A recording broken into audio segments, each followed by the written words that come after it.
Alien Academy entry scan froze on the human. Warning, Primordial Genome. Contact the Emperor.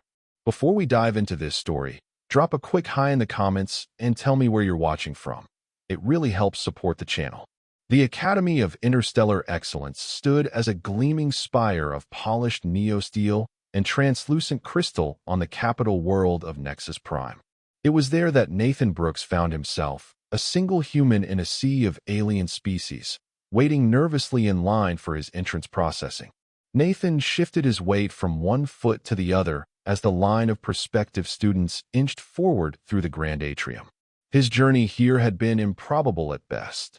Humans were barely 50 years into their interstellar exploration when the Galactic Concordat discovered Earth. The diplomatic dance that followed had been tense, but ultimately productive, resulting in limited admission to galactic institutions for exceptional human candidates. And Nathan was exceptional, at least by human standards. He had graduated at the top of his class from the United Earth Space Academy, mastering astral navigation, xenobiology, and quantum communications. But standing here among beings from civilizations thousands of years more advanced, he felt like a child who had wandered into a symposium of geniuses.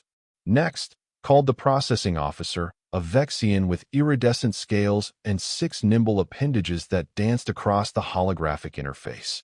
Species designation and homeworld. The tall, willowy being ahead of Nathan stepped forward. Eluvian, from Tursus Prime. The Vexian nodded, its head crest fluttering slightly as it scanned the Eluvian's identification chip. Proceed to Station 4 for biometric registration. Then it was Nathan's turn. He stepped forward, conscious of the curious glances from the aliens around him. Humans were still a novelty in galactic society. Species designation and homeworld, the Vexian repeated, not looking up from its console. Human, from Earth, Nathan replied, trying to keep his voice steady. The Vexian's head snapped up, all 4 of its eyes focusing on him with sudden interest. Human? We have one scheduled today? Interesting.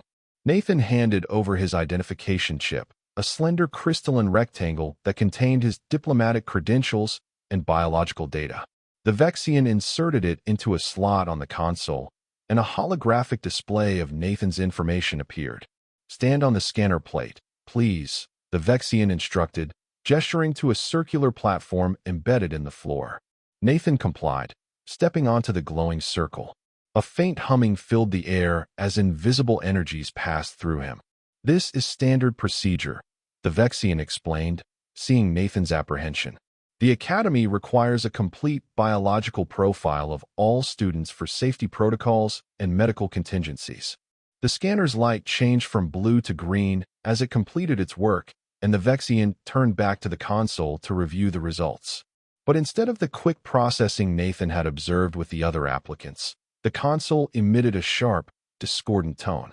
The Vexian frowned, its scales shifting to a darker hue. It tapped several commands into the interface, muttering something in its native language that Nathan's translator didn't catch. Is there a problem? Nathan asked after several uncomfortable moments of silence. The Vexian didn't respond immediately. It was staring at the display with all 4 eyes widened in what Nathan interpreted as shock or disbelief. Stay where you are, it finally said, voice tight. Do not move from the scanner. More commands were entered, and the scanner activated again, this time emitting a red beam that swept over Nathan from head to toe. The console chimed again, more urgently this time, and a message flashed across the holographic display in bold, pulsing glyphs that Nathan couldn't read. But he could read the universal translation that appeared beneath it. Warning, Primordial Genome detected. Security Protocol 7. Contact the Emperor immediately. The atrium fell silent as the message appeared on all nearby displays. The other processing officers stopped their work, turning to stare at Nathan. The line of waiting students backed away, creating a conspicuous space around him. What's happening? Nathan asked, a chill running down his spine. What does that mean? The Vexian rose from its seat, scales now a pale, almost white shade. Security to entrance processing, it said into its communicator. Priority Alpha. Within seconds, a squad of Academy security officers surrounded Nathan. They wore sleek armor of a material he didn't recognize and carried weapons that hummed with contained energy. Please remain calm and do not resist, the lead officer said, a stocky reptilian being with armored plates covering its body. You will come with us. I don't understand, Nathan protested, looking around at the ring of weapons pointed at him. I'm just here to register as a student. I have diplomatic clearance from the Concordat. The situation has changed, the security officer replied flatly. You will be escorted to a secure holding area until the Imperial representative arrives. Imperial? But the Academy is neutral territory under the Concordat. No one answered him. Instead, two officers stepped forward and activated personal containment fields, shimmering bubbles of energy that surrounded Nathan, separating him from the rest of the atrium. As they led him away, Nathan caught a glimpse of his biological readout, still displayed on the console. Most of it was in alien script, but one section had been highlighted and magnified, a strand of DNA, ordinary looking to him, but clearly of extraordinary interest to everyone else. The holding room they brought him to was sterile and white, with a single bench and no windows. The security officers positioned themselves outside after deactivating the containment field, leaving Nathan alone with his confusion and growing apprehension. What could possibly be in human DNA that would trigger such an extreme reaction? And why did it require contacting an emperor? The Galactic Concordat was a loose federation of interstellar nations. There was no single emperor that Nathan was aware of. He waited for what felt like hours, though his chronometer indicated only 43 minutes had passed when the door finally slid open again. Standing in the doorway was a being unlike any Nathan had encountered before.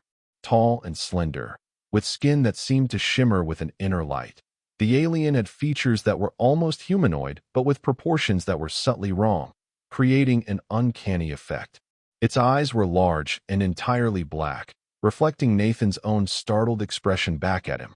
Nathan Brooks of Earth, the being said, its voice melodious, yet carrying an undercurrent of authority that made the hairs on Nathan's arms stand up.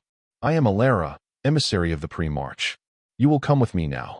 Not until someone explains what's happening, Nathan said, surprised by his own boldness. Why am I being detained? What does Primordial Genome mean? Alara tilted her head. Nathan assumed it was female based on the voice, though with aliens, one could never be certain, and regarded him with those disconcerting black eyes. You truly don't know, she said after a moment. It wasn't a question. Your species has not yet discovered its own heritage. What heritage? We evolved on Earth. A sound escaped Alara that might have been a laugh. Did you? How fascinating that you believe that.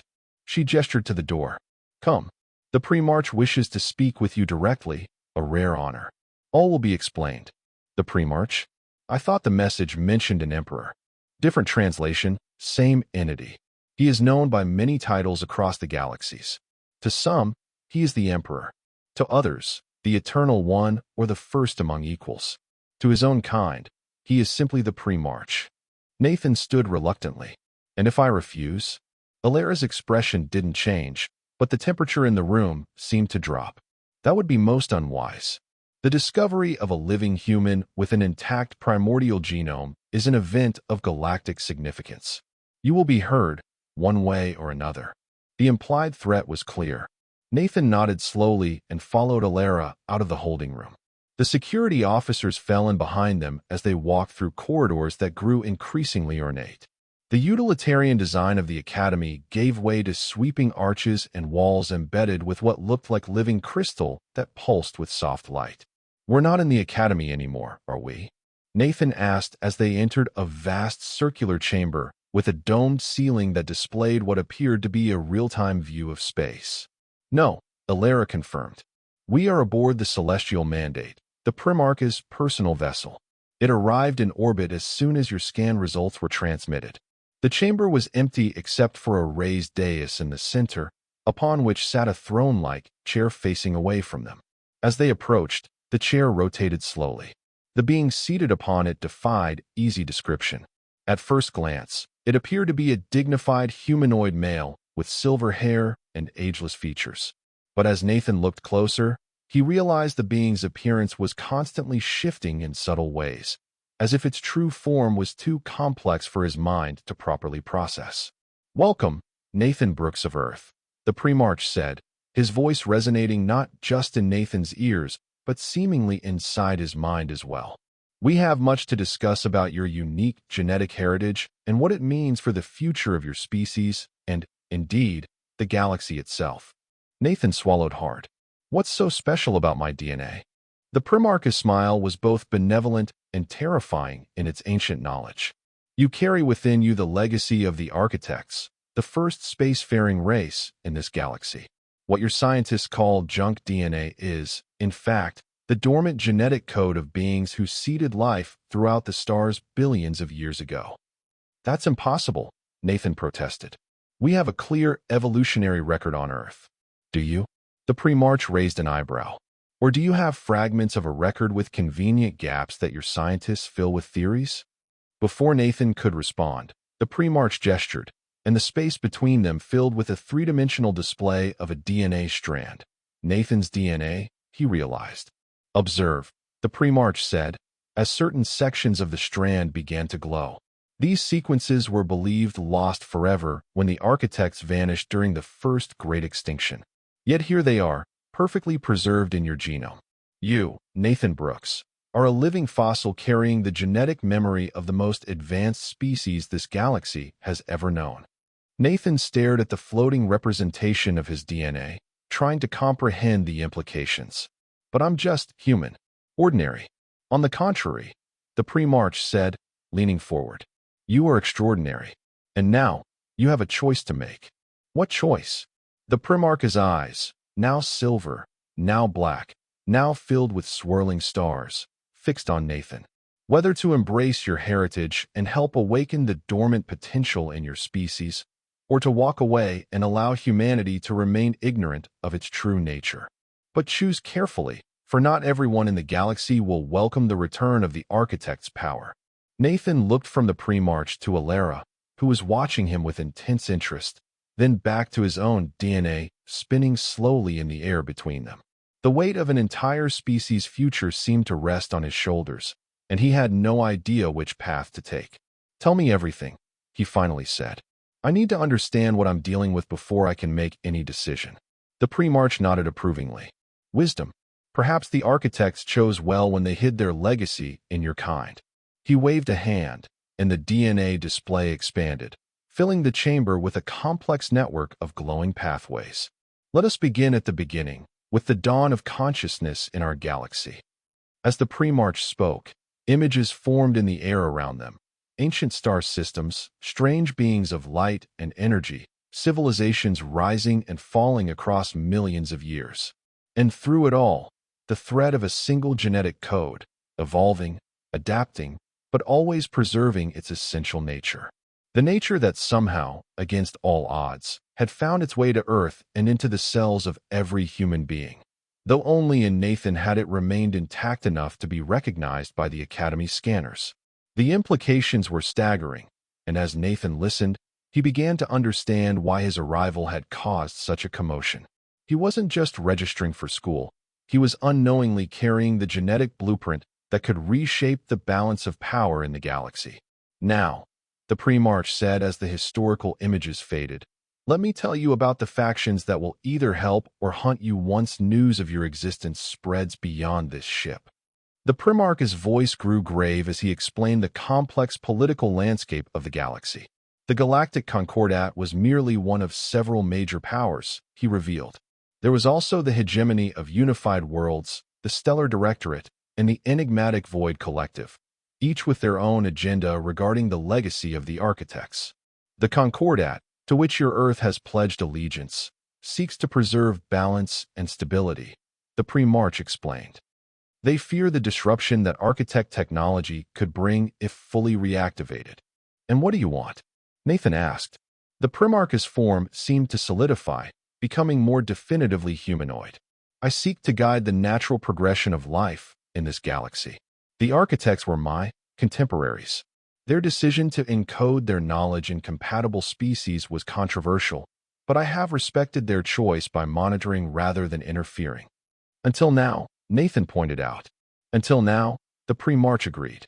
"Because you, Nathan Brooks, are the first human we've encountered whose primordial genome is complete enough to access the deeper levels of architect knowledge. You are, in essence, a key to a door that has been locked for eons. And if I refuse to be this key? The Primarch studied him thoughtfully. Then nothing changes immediately. Your species continues its slow development, perhaps eventually discovering fragments of its heritage through conventional science. But you lose the opportunity to guide that discovery, to ensure it benefits humanity rather than destroying it. Nathan frowned. Destroying it? How? Power without wisdom is always destructive, the Primarch said simply. The architects knew this. It's why they didn't simply leave their technology lying around for any species to find. They encoded it in life itself, designed to unlock only when the carrying species had achieved a certain level of ethical and philosophical development. And have we achieved that level? The Primarch's expression was unreadable. That remains to be seen. But the fact that your genome has maintained its integrity suggests the potential is there. Alara, who had remained silent throughout the history lesson, finally spoke. There is another consideration, Nathan Brooks. The scan that detected your primordial genome was not secure. Word is already spreading. The Academy may be neutral territory, but it has ears and eyes from all factions. You have been marked. Marked? Nathan repeated, a chill running down his spine. There are those who would destroy you to prevent the activation of architect knowledge, she said bluntly, and others who would capture you to exploit it. Your life as a simple student is over, regardless of what you choose. The Primarch nodded gravely. The emissary speaks truth. Events have been set in motion that cannot be undone. The question now is not whether you will be involved, but how, and on whose terms. Nathan paced across the chamber, trying to process everything he'd been told. His mind raced with questions, implications, and a growing sense of both dread and exhilaration. If what you're saying is true, he said finally, then there must be other humans with this primordial genome. Why me? Why now? The Primarch's form shifted slightly, becoming more ethereal. There are others with fragments, yes. But you are the first with the complete sequence, a statistical anomaly, perhaps, or the culmination of generations of specific genetic combinations. As for why now? He paused, his gaze distant. The galaxy moves in cycles, Nathan Brooks. Patterns repeat across millennia. The timing of your emergence is significant. Significant how? Instead of answering directly, the Primarch waved a hand, and a new image appeared in the chamber, a map of the galaxy with pulsing points of light concentrated in various regions. These are areas of increased quantum instability, he explained, precursors to what your physicists might call cosmic events. The last time such patterns appeared was just before the architect's disappearance. Nathan stared at the map, noting with alarm that one of the largest concentrations of instability was in the sector containing Earth's solar system. Are you saying there's some kind of galactic disaster coming? Not necessarily disaster, the Primarch said carefully. But change, certainly. Significant change. The kind that reshapes civilizations. And you think I, or this architect DNA I'm apparently carrying, has something to do with it? The Primarch inclined his head. I believe your emergence at this time is not coincidental. The architects were masters of probabilistic engineering, weaving likely outcomes into the fabric of reality itself. Nathan ran a hand through his hair, feeling overwhelmed. This is a lot to take in. Indeed, the Primarch agreed. And we have only scratched the surface. But time grows short. Others will be seeking you now. What others? Who exactly would want to find me? Alara stepped forward. The hegemony, for one. They believe architect technology is their rightful inheritance. The Void Collective, who fear its potential to disrupt their control of key interstellar transit points. And there are others, smaller factions, individual power brokers, even religious sects who worship the architects as gods. Great, Nathan muttered. So I've gone from anonymous student to galaxy-wide target in the space of a few hours. Such is the nature of paradigm shifts, the Primarch said, not unkindly. But you are not without allies. I can offer you protection and guidance, if you are willing to work with me to understand and responsibly manage your genetic heritage. Nathan regarded the ancient being warily. And what do you get out of this arrangement? For the first time, the Primarch looked surprised, then pleased. Caution. Good. You will need that. He leaned back in his throne-like chair. What do I get? Knowledge, primarily. The architects were secretive, even with their contemporaries. I am curious about what they encoded in your species. And I prefer stability in the galaxy, the controlled revelation of architect knowledge rather than its chaotic rediscovery. It seemed reasonable, but Nathan had spent enough time studying galactic politics to know that nothing was ever as straightforward as it seemed, especially when dealing with beings of immense power and age. I need time to think, he said. A luxury in short supply, Alara warned. But the pre-march can create a bubble of relative safety, for a while. The pre-march nodded. Return to the academy with Alara. She will ensure your immediate security while maintaining the appearance of normalcy. Reflect on what you've learned, but do not delay too long. The currents are already moving. And my studies? I came here to learn. A smile flickered across the Primarch's ever-changing features. Oh, you will learn, Nathan Brooks. Far more than you anticipated. Just perhaps not in the classrooms you expected. With those cryptic words, the audience was clearly at an end. Alara guided Nathan back through the ornate corridors to what appeared to be a teleportation chamber. We will return to the academy, she explained. I will pose as a diplomatic attaché assigned to you. Unusual, but not unprecedented for students from newly integrated worlds.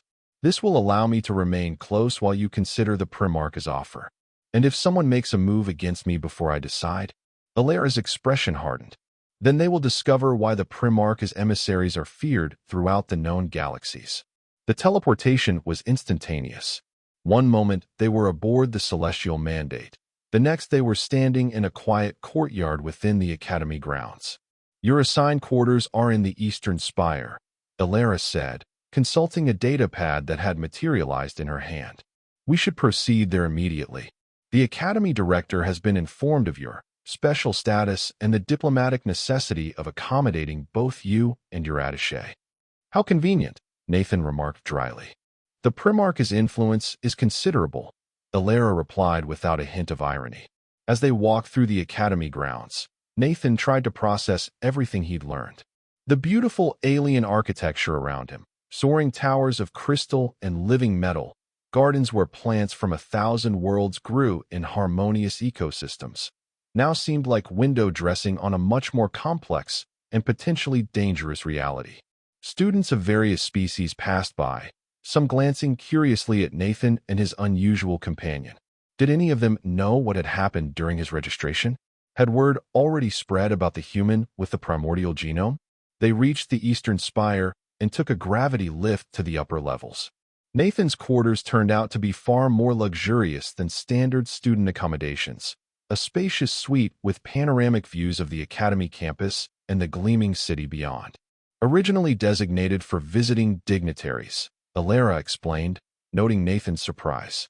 The director thought it appropriate given your unique situation. You mean he wants to keep the potential trouble contained and monitored? Nathan guessed. Alara inclined her head slightly, neither confirming nor denying. Your class schedule has been loaded into the academy network, she continued, indicating a holographic terminal.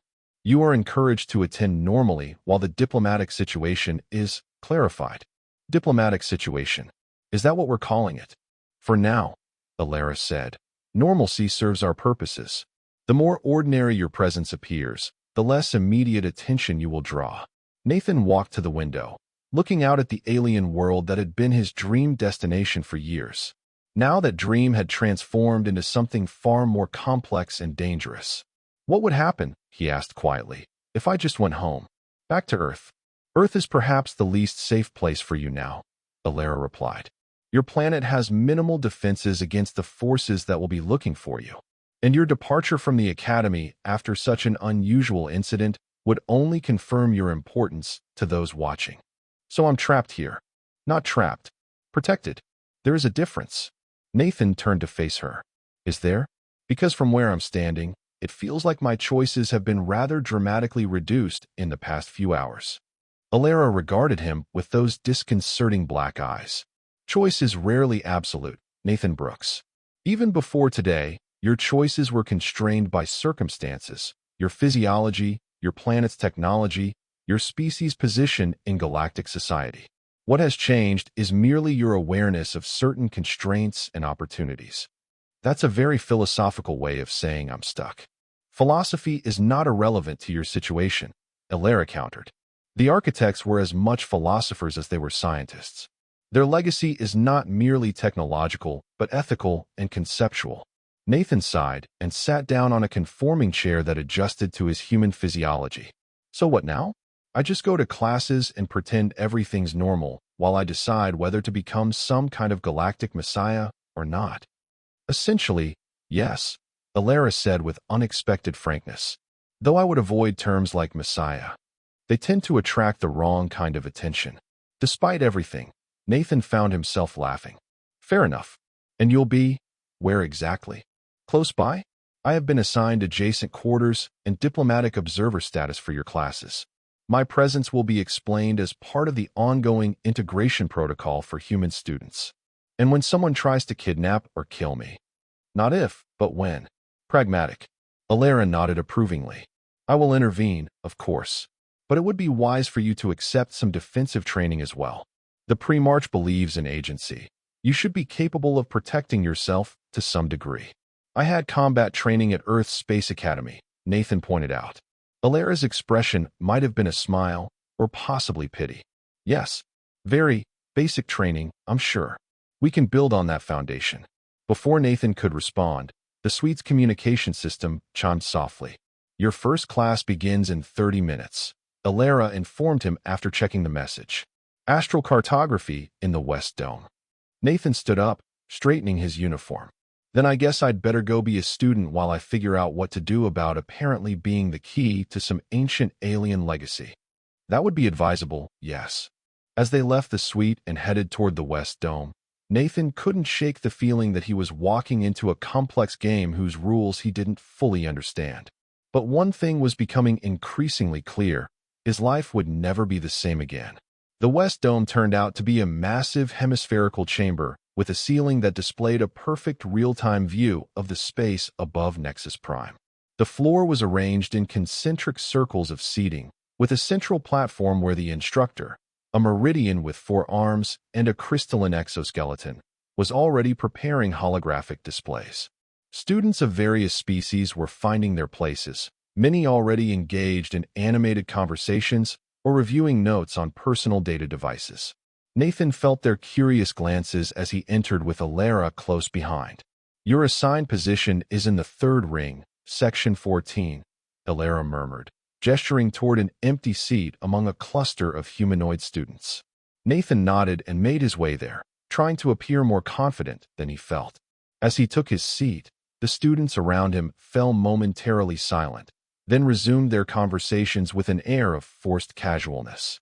You are the human, yes? Asked the student to his right, a tall, slender being with pale blue skin and elongated features. I am Terran, of the Lenari Conclave. Nathan Brooks, from Earth, Nathan replied, extending his hand before remembering that not all species appreciated human customs of physical greeting. To his relief, Terran seemed familiar with the gesture and lightly touched his palm. Earth, a water world in the Spiral Arm, recently contacted. Your admission to the Academy is most unusual. So I've been told, Nathan said cautiously. I mean no offense, Terran clarified. Merely that most species wait centuries after first contact before sending students to the Academy.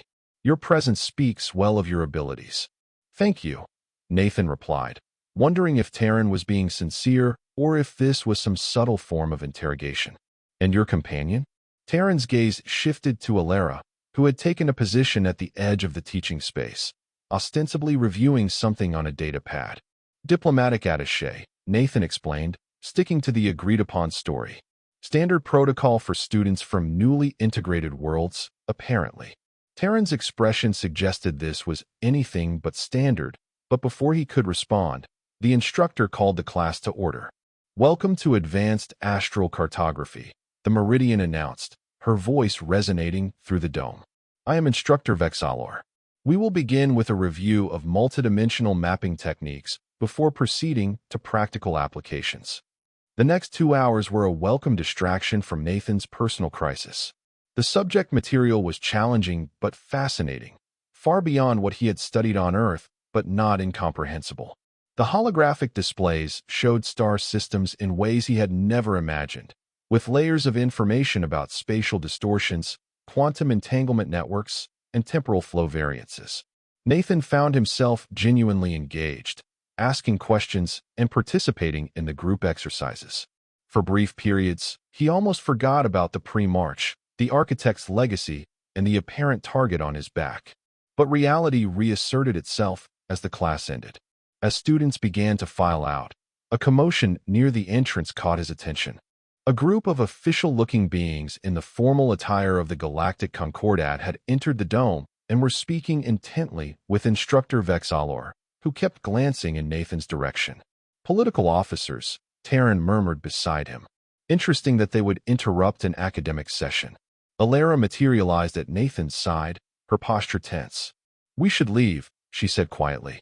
"Through there," Nathan suggested, indicating a side exit he had noticed during class. They were halfway to the exit when a voice rang out across the dome. "Nathan Brooks of Earth. Remain where you are by order of the Concordat Security Council." Alara muttered something in a language Nathan's translator couldn't process. "Too late," she said. "We must adapt." She turned to face the approaching officials, smoothly positioning herself slightly in front of Nathan. "Greetings, representatives of the Concordat. I am Alara, diplomatic emissary to Student Brooks. What is the nature of your business with my charge?" The lead official, a stern-looking Arcadian with metallic skin and glowing blue eyes, regarded Alara with obvious suspicion. "We have no record of diplomatic personnel assigned to the human student. Identify your governing authority." "I serve the Office of Interspecies Relations, Special Division," Alara replied smoothly. "My credentials were filed with the Academy Director this morning. Nevertheless, we have questions for Nathan Brooks that cannot wait on diplomatic niceties," the Arcadian stated. "The Security Council has received disturbing reports regarding anomalous scan results during his processing." By now, the remaining students had stopped to watch the confrontation, forming a loose ring around the central players. Nathan noticed several recording the interaction discreetly on their devices. "Any questions for Student Brooks can be directed through proper diplomatic channels," Alara insisted, her voice taking on a subtle harmonic quality that made Nathan's skin tingle. "His status is protected under Article 7 of the Contact Protocols." The Arcadian's metallic features hardened. "The protocols are suspended when matters of galactic security arise." And this, he produced a data crystal that projected a holographic image of Nathan's DNA scan, constitutes such a matter. Whispers erupted among the watching students as they saw the highlighted sections of the DNA strand and the warning message still attached to it. "As you can see," the Arcadian continued, addressing the crowd as much as Alara, "we are dealing with a potential containment situation. The human will come with us for further examination and questioning." Alara's form seemed to shimmer slightly, a subtle warning that Nathan recognized from their earlier conversations. She was preparing for a confrontation. "Wait," Nathan said, stepping forward. "I'll answer your questions." Both Alara and the Concordat officials looked surprised at his interruption. "Nathan," Alara warned quietly, "this is not advisable." "I have nothing to hide," Nathan insisted, addressing the Arcadian directly. "I came to the Academy to study, not to cause diplomatic incidents. Ask your questions, and let's resolve this misunderstanding." The Arcadian studied him for a moment, then nodded.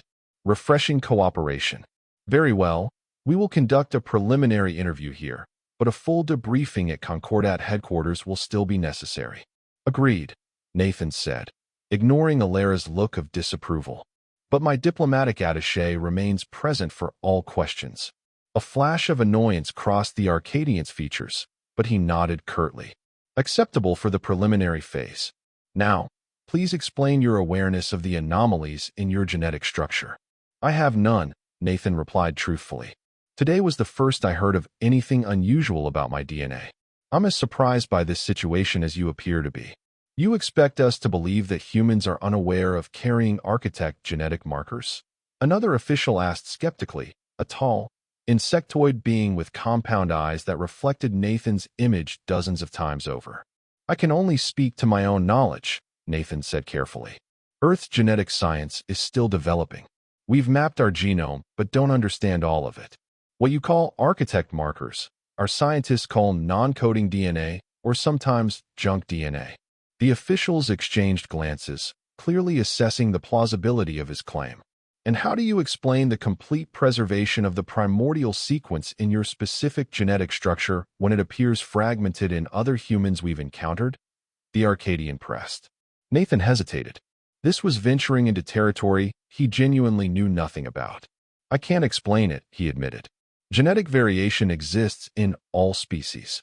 Perhaps I'm just a statistical anomaly. The Arcadian's eyes narrowed. A remarkably convenient anomaly, appearing just as quantum instability increases across the galaxy. Nathan felt a chill at the echo of the Primarch's words. I don't understand the connection you're implying. The connection, Mr. Brooks, is that the last time similar quantum instabilities were recorded was precisely when the architects disappeared from galactic history, the insectoid official explained. And now, a human appears with a complete primordial genome that matches architect patterns. The statistical probability of coincidence is vanishingly small. Correlation does not imply causation, Alara interjected smoothly. A principle I believe is recognized in human science as well. Is it not, Nathan? It is, Nathan confirmed, grateful for the assistance. Look, I came here to study astral cartography and xenobiology, not to trigger galactic security protocols. I'm willing to cooperate with any reasonable investigation, but I'm not going to be treated like a security threat based on DNA I didn't choose and don't understand. His words seemed to resonate with some of the watching students, who murmured in apparent agreement. Even a few of the junior Concordat officials looked slightly uncomfortable with the confrontational approach. The Arcadian leader seemed to recognize the shift in the room's atmosphere. No one is suggesting you chose your genetic structure, Mr. Brooks, but its implications cannot be ignored. The architect's technology was capable of reshaping reality itself. The potential reemergence of such power requires the utmost caution. I understand that, Nathan said, trying to project a calm he didn't feel. And I'm willing to work with you to understand what this means. But treating me like a prisoner won't help any of us. The Arcadian considered this, then made a subtle gesture to his colleagues. A measured approach may be warranted, initially. You will submit to comprehensive scanning at Concordat headquarters, with your attaché present if you wish. Based on those results, we will determine next steps. Nathan glanced at Alara, who gave an almost imperceptible nod. Agreed, he said. When? Now, the Arcadian replied flatly. Our shuttle is waiting. After his scheduled classes, Alara countered firmly. The human educational process requires consistency and completion of established curricula. Disruption would violate Educational Protocol 339, be regarding developing species. The Arcadian's metallic features contorted in what might have been frustration. Very well. At the conclusion of today's academic schedule, we will escort you to your next class. That won't be necessary, Alara said. I am quite capable of ensuring student Brooks attends his required sessions. I'm certain you are, the Arcadian replied, his tone suggesting anything but certainty. However, given the circumstances, Concordat observers will remain close by. For everyone's security, of course. It was clearly not a request. Nathan nodded, sensing that pushing back further would only escalate the situation. Fine. My next class is Xenobiological Systems in the North Tower. Shall we? As they left the dome, now accompanied by two Concordat security officers maintaining a discreet distance, Alara leaned close to Nathan. You realize they have no intention of letting you return to the academy after these scans, don't you? She whispered. The Primarch's influence can only extend so far against direct Concordat action. I had a feeling, Nathan murmured back. But this buys us time, doesn't it? And keeps things public, which I'm guessing is safer than being whisked away immediately. Alara's expression showed a flicker of what might have been approval. Perhaps you have more strategic instinct than I gave you credit for. Yes, public settings limit certain, extreme measures they might otherwise consider. And what's our plan for when classes end?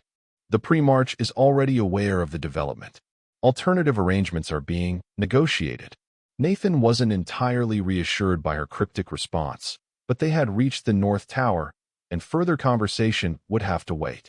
As they entered the massive structure of living crystal and pulsing energy conduits, he tried to focus on the immediate future, attending class, appearing normal, and staying alive long enough to figure out what to do about the ancient legacy apparently encoded in his DNA. The Xenobiological Systems class was held in a laboratory space filled with complex equipment and sealed specimen containers. The instructor, a Valerian with transparent skin through which complex organ systems were visible, was demonstrating the comparative circulatory adaptations of carbon-based versus silicon-based life forms. Nathan found a station near the back of the lab, away from the main entrance. Alara positioned herself near a secondary exit, maintaining clear sight lines to both Nathan and the Concordat officers who had taken up positions by the main door. "The human arrives with an entourage," remarked the student at the neighboring station, a reptilian draconid whose scales shifted color with his mood, currently a curious orange gold. "You've caused quite a stir for someone who just arrived." "Not intentionally," Nathan replied, setting up his data pad to record the lecture. "Few interesting things are intentional," the draconid observed. "I'm Carex, 4th cycle xenobiology specialist." "Nathan Brooks, 1st cycle. Well, everything I guess." Carex's scales rippled with amusement. "Humans are ambitious, taking on a full academic load immediately after contact. Most species spend decades observing before participating. We're an impatient bunch," Nathan said with a shrug. "Evidently, and important enough to warrant Concordat security," Carex added, eyeing the officers at the door. "Unusual for a student." "Apparently, there was some confusion with my registration," Nathan said, sticking as close to the truth as possible without revealing anything critical. "Administrative issues." "Administrative issues that require armed escorts?" "Fascinating." Carex's scales shifted to a more intense gold. "The rumor network says your biological scan triggered security protocols." "True." Nathan hesitated, unsure how much was already common knowledge. "There were some unexpected results," he admitted cautiously. Carex leaned closer, lowering his voice. "They're saying your DNA contains architect sequences. Complete ones. So much for keeping things quiet." "Where did you hear that?" The draconid's inner eyelids blinked in what might have been the equivalent of a shrug. "Information flows like thermal currents. Especially interesting information." Before Nathan could respond, the instructor called the class to order, and they turned their attention to the complex holographic displays of alien circulatory systems. Despite the bizarre circumstances and the looming threat of Concordat questioning, Nathan found himself genuinely fascinated by the lecture. The sheer diversity of evolutionary solutions to biological problems across different species was astounding. It made him wonder what other secrets might be hidden in human DNA beyond the architect sequences that had caused such a commotion. As the instructor dissected the chemical composition of various blood analogs, Nathan noticed a subtle shift in the laboratory's atmosphere. The lights dimmed almost imperceptibly, and a faint vibration ran through the floor. None of the other students seemed to notice, but when Nathan glanced at Alara, he saw she was suddenly alert, her hand touching what appeared to be a communicator at her wrist. The Concordat officers had noticed something too. They were speaking urgently into their own communication devices, their postures tense. "Remain in your stations," the instructor announced, responding to a message on her own console. "The Academy is experiencing minor power fluctuations. Emergency systems are functioning normally." But Nathan suspected this was more than a simple power issue. His suspicion was confirmed when Alara caught his eye and made a subtle gesture toward the secondary exit. The Concordat officers had noticed their exchange. One of them started moving purposefully toward Nathan's station, hand moving to a weapon at his side. Then the laboratory plunged into complete darkness. In the momentary confusion that followed, Nathan felt a hand grasp his arm, Alara's, he presumed, pulling him toward where the secondary exit should be. Emergency lighting flickered on, bathing the laboratory in a dim red glow, but by then they were already through the door and moving swiftly down a maintenance corridor. "The Primarch's negotiation, I'm guessing?" Nathan asked as they ran. "A temporary solution," Alara confirmed, her voice calm despite their pace.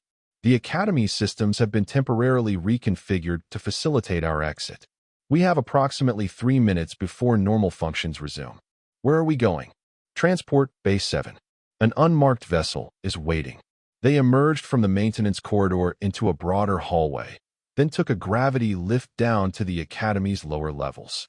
Nathan could hear alert tones and announcements echoing through the complex, but they encountered no security forces. Their path seemed to have been deliberately cleared. The transport bay was a vast chamber filled with various shuttles and small spacecraft. Most areas were brightly lit and bustling with activity, but Alara led him to a shadowy section at the far end where a sleek, dark vessel waited with its entry ramp extended. That doesn't look like an Academy shuttle, Nathan observed as they approached. It isn't, Alara replied. The Pre-March maintains various resources that operate outside official channels. They were halfway to the vessel when a voice rang out behind them. Stop immediately, or we will open fire. Nathan turned to see a squad of Concordat security officers flooding into the bay, weapons drawn and aimed directly at them. Keep moving, Alara instructed calmly. They won't fire. They look pretty determined to me, Nathan countered, but continued toward the shuttle. The lead officer raised his weapon. Final warning. Nathan Brooks is under Concordat protection. Protection, Alara muttered. An interesting euphemism for detention.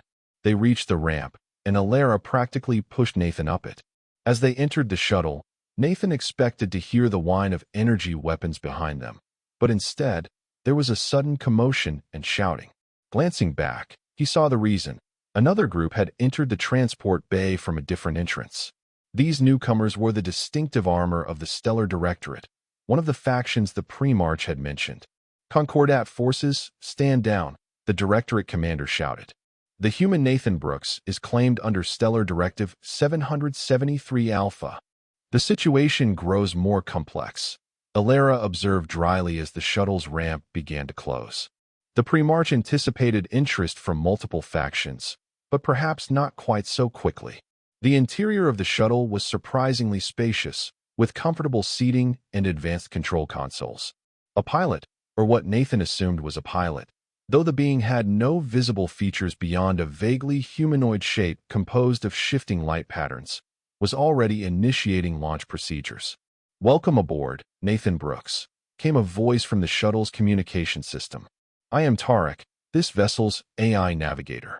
Please secure yourself for immediate departure. Nathan strapped himself into one of the seats as Alara did the same beside him. Through the closing ramp, he could see the Concordat and Directorate forces now engaged in what appeared to be a heated argument, with weapons still drawn but not yet fired. Where exactly are we going? He asked as the shuttle's engines hummed to life. A secure location where you can properly consider your options, Alara replied. The Academy is no longer viable given the level of attention you've attracted. The shuttle lifted smoothly from the bay floor, rotating toward the massive exit portal. Nathan expected alarms, security fields, perhaps even defensive weapons to activate. Surely unauthorized departures weren't simply allowed during what amounted to a security lockdown. But the portal opened as they approached, and the shuttle accelerated out into the open skies above Nexus Prime. The Primarch's influence extends to unexpected places, Alara commented, noting his surprise. They climbed rapidly through the atmosphere, the gleaming towers of the Academy and surrounding city quickly shrinking below them. Nathan watched as the blue-green sky darkened to black, stars appearing as they reached orbit. Incoming transmission from Concordat Orbital Control, Tarek announced. They are demanding we return to the surface immediately. Acknowledge but do not comply, Alara instructed. Implement evasive pattern delta and prepare for hyperspace transition. Nathan felt a sudden acceleration as the shuttle changed course sharply. Through the viewport, he could see several larger vessels now moving to intercept them. Concordat cruisers, Alara identified them. And that one, she pointed to a sleeker, more angular ship approaching from a different vector, bears Directorate markings. They're really serious about capturing me, aren't they? Nathan said, the reality of his situation finally sinking in completely. All because of some DNA I didn't even know I had. The potential reemergence of architect technology represents a fundamental shift in galactic power dynamics, Alara explained. Your genetic structure is the key to that technology. Of course they're serious. The shuttle shuddered slightly as energy beams lanced past them, narrowly missing. Warning shots, Tarek reported. Concordat vessels are attempting to herd us toward their patrol line. Execute hyperspace jump now, Alara ordered. Jump coordinates still calculating, the AI responded. 18 seconds to completion. More energy beams flashed around them, closer this time. The shuttle's defensive systems activated automatically, creating a shimmering field of energy that absorbed or deflected the worst of the attacks. Directorate vessels are also firing, Tarek reported. Their target appears to be the Concordat ships rather than us. Convenient distraction, Alara noted, though their motives are no more benevolent. Nathan gripped the edges of his seat as the shuttle performed a series of rapid maneuvers, the inertial dampeners struggling to compensate for the extreme changes in direction and velocity. Jump coordinates locked, Tarek announced. Hyperspace transition in 3, 2, 1. The stars outside the viewport stretched into lines, then swirled into a luminous tunnel of energy as the shuttle entered hyperspace. The firing stopped, the pursuit left behind, at least temporarily. Nathan released the breath he hadn't realized he'd been holding. That was close. The first of many such moments, I suspect, Alara said, unfastening her restraints. The Pre-March has arranged a meeting with someone who may help you better understand your options. Another ancient, all-powerful being? Nathan asked, only half joking. No, Alara replied, unexpectedly serious. Another human. Before Nathan could ask for clarification, Tarek's voice came over the communication system again. We have successfully evaded pursuit and are on course to the designated coordinates. Estimated arrival time, 14 standard hours. Refreshment and rest facilities are available in the aft compartment. Nathan unfastened his restraints and stood, stretching his tense muscles. 14 hours? Where exactly are we going? Beyond Concordat space, Alara replied, leading the way toward the aft compartment. To a region known as the Veiled Sectors. I've never heard of it, Nathan admitted. Few have. It exists in the gaps between major territorial claims, neutral space, officially, but in practice, a haven for those who prefer to operate outside conventional authority structures. The aft compartment contained what appeared to be living quarters, comfortable sleeping platforms, food preparation units, and what Nathan recognized as sanitation facilities adapted for various physiologies. The Pre-March maintains safe houses throughout the galaxy, Alara explained, activating a food preparation unit. This vessel will take us to one such location where we can meet your fellow human and discuss next steps without interference. Nathan sat on one of the sleeping platforms, suddenly aware of his exhaustion. What had begun as a simple academy registration had turned into a galaxy-spanning chase, all in the space of a single day. You mentioned another human, he said. Who is it? And how are they involved in all this? Alara handed him a container of what appeared to be food, a steaming, aromatic mixture that reminded him vaguely of Earth cuisine, but with subtle differences in color and texture. Her name is Olivia Hayes, Alara replied. Like you, she possesses certain genetic markers of interest, though not the complete sequence you carry.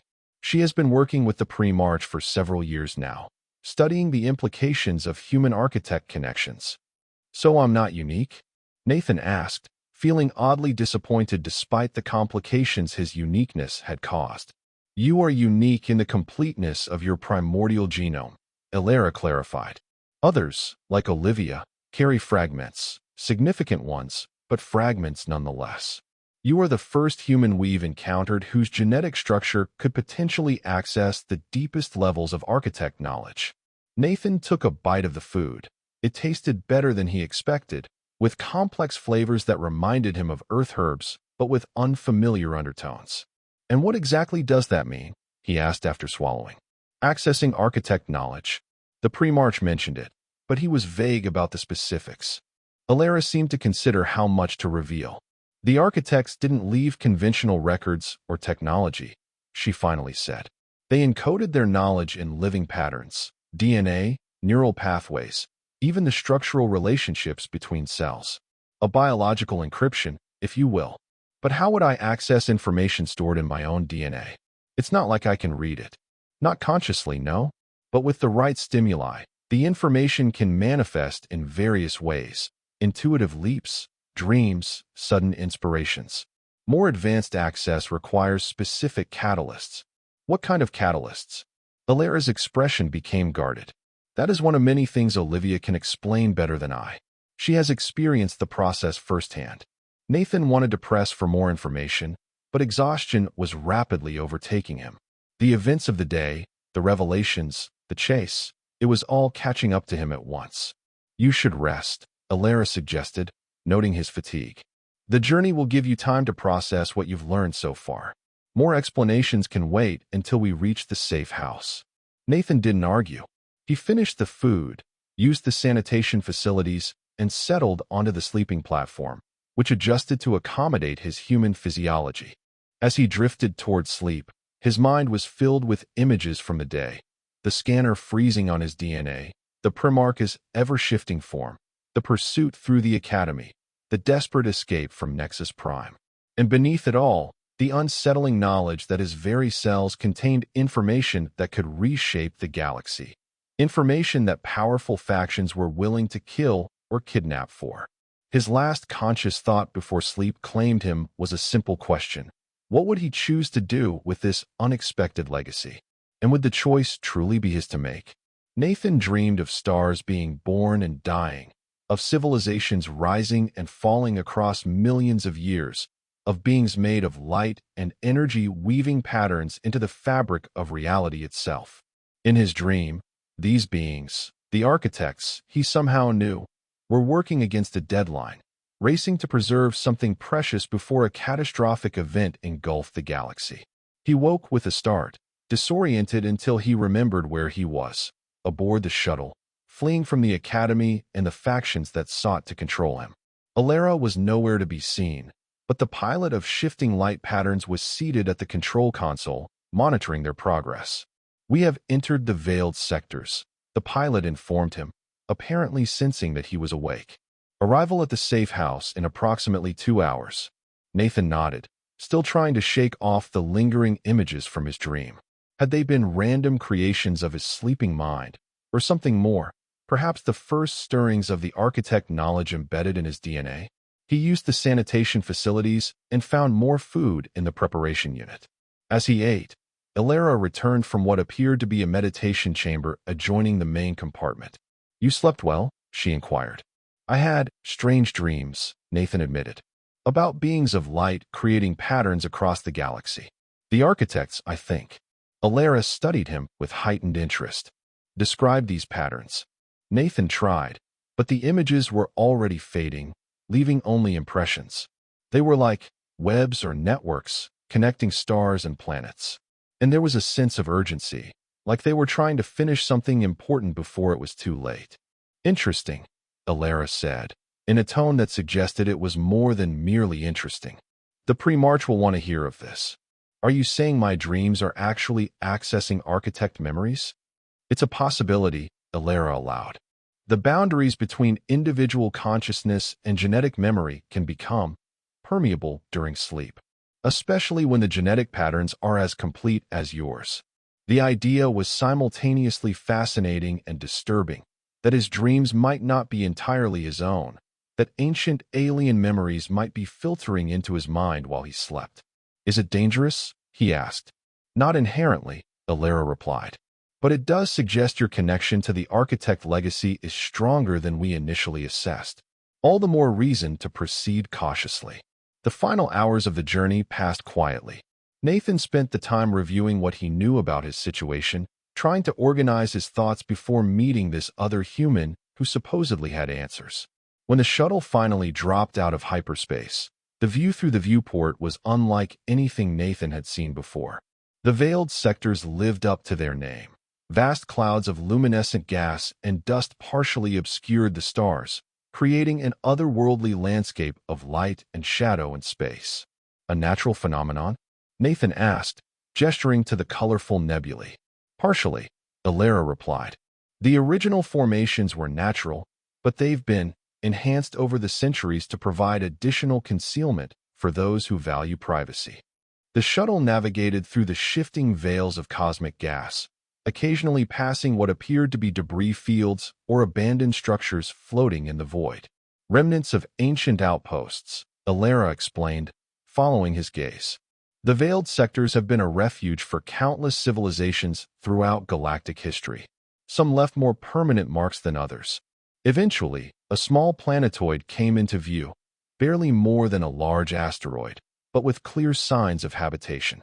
Structures of unfamiliar design were built into and around the natural rock formations, some extending outward into space, like crystalline spires.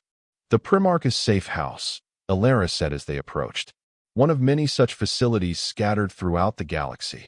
The shuttle docked with one of the spires, connecting to an airlock that cycled open as their vessel powered down. Nathan followed Alara through the connection tube into a surprisingly elegant reception chamber carved from the planetoid's native stone and enhanced with the same living crystal technology he had seen at the Academy. Waiting for them was a human woman. She appeared to be in her late 20s or early 30s, with short auburn hair and green eyes that studied Nathan with obvious curiosity. She wore practical clothing of what looked like Concordat design, but modified with symbols Nathan didn't recognize. "Nathan Brooks," she said, stepping forward with her hand extended in the human greeting custom. "I'm Olivia Hayes. Welcome to what I've come to call the refuge." Nathan shook her hand, feeling an unexpected relief at encountering another human after all the alien interactions of the past day. "Olivia has been with us for 3 standard years," Alara explained. "She has been instrumental in our understanding of human-architect connections. In other words, I was the lab rat before you came along," Olivia said with a wry smile that didn't quite reach her eyes. "Come on. We've got a lot to talk about, and this isn't the place for it." She led them deeper into the facility, through corridors that blended natural rock formations with advanced technology in a harmonious design that somehow felt neither fully alien nor human. They entered what appeared to be a living space. Comfortable furnishings, food preparation areas, and large viewport windows showing the spectacular nebulae outside. "Make yourself at home," Olivia suggested, gesturing to the seating area. "I imagine you have a lot of questions." "I know I did when I first learned about all this." Nathan sat down, noting that Alara remained standing near the entrance, giving them space to talk. "How did you get involved in this?" he asked Olivia. She settled into a seat across from him. "Not quite as dramatically as you. I was a xenobiologist on the first human expedition to the Centauri system. We discovered ruins there, what we thought were ruins, anyway. Turns out they were more like dormant structures that reactivated when I came near them." "Because of your DNA?" Olivia nodded. "Exactly. I have what they call a partial primordial genome, enough architect DNA to trigger basic recognition protocols in their technology, but not enough for the deeper levels of access. That's what makes you special, apparently." "So I've been told," Nathan said. "But no one's really explained what that means in practical terms." Olivia leaned forward, her expression intent. "It means you can potentially activate architect systems that have been dormant for millions of years. It means you might be able to access knowledge that could transform technology, medicine, maybe even our understanding of reality itself. And everyone wants that," Nathan concluded. "The Concordat, the Directorate, this Primarch. Everyone," Olivia confirmed. "Though for different reasons. The Concordat wants to control it, to maintain stability by ensuring no single power gets too far ahead. The Directorate wants to exploit it for military and economic advantage. As for the Primarch," she glanced at Alara, "his motives are more complex. The Primarch seeks balance," Alara stated simply. "The controlled reintegration of architect knowledge into galactic civilization." "Controlled by whom?" Nathan asked pointedly. "That," Olivia said, "is the trillion-credit question." She rose and went to a food preparation unit, returning with beverages that smelled pleasantly of earth herbs. Actual earth herbs, Nathan realized with surprise. "The Primarch keeps this place stocked with human comforts," Olivia explained, noting his reaction. "Part of his hospitality." Nathan accepted the drink, some kind of tea with a subtle flavor he couldn't quite place. "So what happens now? I just hide out here while everyone searches the galaxy for me." "That's one option," Olivia acknowledged, "but not a very good one long term. Eventually, someone would find this place, and the chase would begin again. What are the other options? Olivia exchanged a glance with Alara before answering. We could try to activate your connection to the architect legacy in a controlled way. Learn what's encoded in your DNA, and then decide what to do with that knowledge. Is that dangerous? Potentially, Alara interjected. The process of accessing deeply encoded genetic information can have unpredictable effects on consciousness. She means it could change you, Olivia clarified. Change how you think, what you perceive. It changed me, and I only accessed the surface levels. Nathan studied her with new interest. Changed you how? Olivia was quiet for a moment, choosing her words carefully. I see patterns now that I didn't before. Connections between things that seemed unrelated. Sometimes I dream in equations that I don't fully understand, but that turn out to be valid when I work them through after waking. That doesn't sound so bad, Nathan ventured. It wasn't, for me, Olivia agreed. But my access was limited by my partial genome. Yours would go deeper. The changes could be more profound.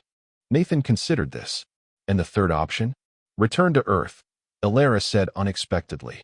The pre-march could arrange secure transport. You could resume your life there, under protection. You just said Earth would be the least safe place for me, Nathan pointed out. Circumstances have evolved, Alara replied. The public confrontation at the Academy has made your situation known to multiple factions. Operating in secrecy is no longer viable. Therefore, visible protection might now be the better strategy. Hiding in plain sight, Olivia translated. With Earth's governments and the Primarch's agents both watching over you, you'd have multiple layers of security. Nathan wasn't convinced. And I just what? Pretend none of this happened? Go back to my old life with the knowledge that I'm carrying some ancient alien legacy that could reshape the galaxy. It would be a holding pattern, Alara acknowledged. A temporary solution while longer-term strategies are developed. Nathan stood up and walked to one of the viewport windows, gazing out at the spectacular nebulae swirling through the darkness of space. The situation seemed impossible. Every option carried risks and uncertainties, and none promised a return to normalcy. But then, perhaps normalcy had never been his destiny. He'd always felt different, driven by curiosity and a sense that there was more to the universe than what appeared on the surface. Was it possible that this drive had been the architect DNA expressing itself all along? He turned back to face Olivia and Alara. I want to know, he decided. I want to understand what this legacy is before I decide what to do with it. If there's knowledge encoded in my DNA, I should at least know what it is. Olivia nodded, unsurprised. That's what I chose too. But you should understand the risks more fully before committing. Tell me then. Olivia rose and joined him by the window. The process involves exposure to certain energies and compounds that act as catalysts for genetic expression. They temporarily alter how your consciousness interfaces with your DNA, allowing access to information normally locked away in non-coding sequences. And the risks? Personality changes, memory disruption. In extreme cases, dissociative episodes where the architect information overwhelms your own identity. She paused, then added more softly. Those are rare, but they have happened in subjects with significant primordial genome preservation. But not in you. Olivia shook her head. My changes were subtler. Expanded perception, enhanced pattern recognition, occasional flashes of insight that feel external in origin. I'm still me, just more. Nathan looked to Alara. And the Primarch? What does he get if I choose this path? Information, Alara replied simply. About the architects, their technology, their intentions. The Primarch was their contemporary, but they kept many secrets even from their allies. And what would I be expected to do with whatever knowledge I access? That, Alara said, would be your choice. The Primarch offers guidance, not control. Nathan wasn't entirely convinced of that, but the decision still felt right. Knowledge was power, and if he was going to have any agency in this situation, he needed to understand exactly what he was carrying within his cells. How would we do it, he asked. There's a facility here designed for the process, Olivia explained. I've been through it several times with increasing success. The Primarch has refined the techniques based on what we've learned. And the timeline? How long does it take? The initial activation can be accomplished in hours, Alara said. But full integration and understanding can take weeks or months. depending on the individual and the depth of the encoded information. Nathan took a deep breath, weighing his options one final time. "All right," he said at last. "Let's do it. I want to know what the architects left behind." Olivia's expression was a mix of approval and concern. "We can begin preparations immediately. The process itself should start when you're fully rested. It's demanding on both mind and body." "One condition," Nathan added. "Whatever I learn, whatever happens, the final decisions about how to use this knowledge remain mine. I won't be a puppet for the pre-march or anyone else." Alara inclined her head slightly. The pre-march anticipated this requirement. He agrees that agency is essential to the proper expression of architect knowledge. "Your conditions are accepted." It felt too easy, which made Nathan suspicious. But for now, it was the best path forward he could see, a chance to transform from pawn to player in whatever cosmic game was unfolding around him. "Then let's get started," he said, feeling a strange mix of dread and exhilaration. "Show me how to unlock the secrets in my DNA." Olivia nodded and gestured toward a doorway that had not been visible before, but now shimmered into existence at the far end of the living space. "This way," she said. "The preparation chamber awaits." As Nathan followed her toward the doorway, he couldn't shake the feeling that he was crossing a threshold from which there would be no return, not to his old life, not to his former understanding of himself and the universe. Whatever lay on the other side would be transformative, for better or worse. The human who had arrived at the academy for registration would not be the same being who emerged from this process. But then, perhaps that had been his destiny all along, encoded in his very cells by beings who had planned for this moment millions of years before his birth. "Ready?" Olivia asked, pausing at the threshold of the shimmering doorway. Nathan took a deep breath and stepped forward. "Ready." The doorway enveloped him in a gentle luminescence, and as he crossed into the preparation chamber beyond, he felt the first subtle stirring of something ancient awakening within his mind, the beginning of a connection to the legacy that had been waiting, dormant, in his DNA since before humanity existed. The universe, he sensed, was holding its breath to see what would emerge. And that was the end of the story.